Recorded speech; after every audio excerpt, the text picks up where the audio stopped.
Hi hello ನಮಸ್ಕಾರ, welcome back to my YouTube channel. ಇವತ್ತು ನಾನು ಸೊಪ್ಪಿನ ಸಾಂಬಾರನ್ನ ಹೇಗೆ ಮಾಡ್ತೀನಿ ಅಂತ ನಿಮ್ಮ ಜೊತೆ ಶೇರ್ ಮಾಡ್ಕೋತಿದ್ದೀನಿ. ಪಾಲಕ್ ಸೊಪ್ಪು ಮತ್ತು ಮೆಂತ್ಯ ಸೊಪ್ಪನ್ನು ಬಳಸಿ ಮಾಡ್ತಾಯಿದ್ದೀನಿ. ನೋಡಿ ಏನೆಲ್ಲ ಇಂಗ್ರೀಡಿಯೆಂಟ್ಸ್ ಬೇಕಾಗುತ್ತೆ ಅಂತ.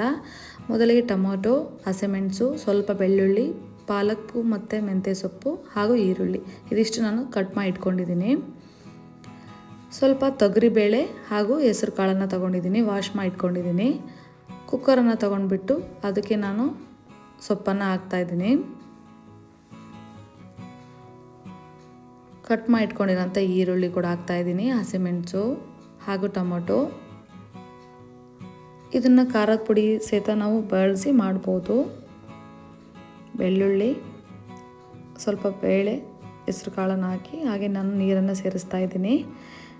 ಈ ಪಾಲಕ್ ಸೊಪ್ಪು ತಿನ್ನೋದ್ರಿಂದ ತುಂಬಾ ಹೆಲ್ತ್ ಬೆನಿಫಿಟ್ ತುಂಬಾ ಇದೆ. ವಿಟಮಿನ್ ಇ, ಮೆಗ್ನೀಷಿಯಮ್ ಇದೆಲ್ಲ ಸಿಗುತ್ತೆ ಇದರಿಂದ.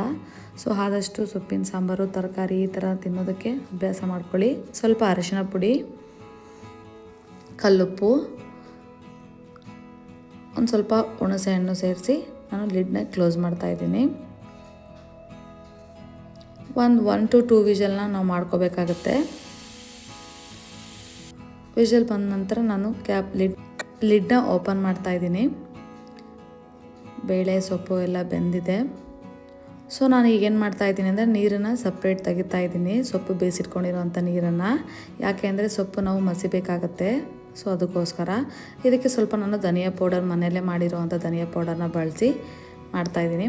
ಈಗ ಪೌಡರ್ ಕೂಡ ಆ್ಯಡ್ ಮಾಡಿದ್ದೀನಿ. ಈಗ ನಾನು ಸೊಪ್ಪನ್ನು ಸ್ವಲ್ಪ ಸ್ಮ್ಯಾಶ್ ಮಾಡ್ತಾಯಿದ್ದೀನಿ.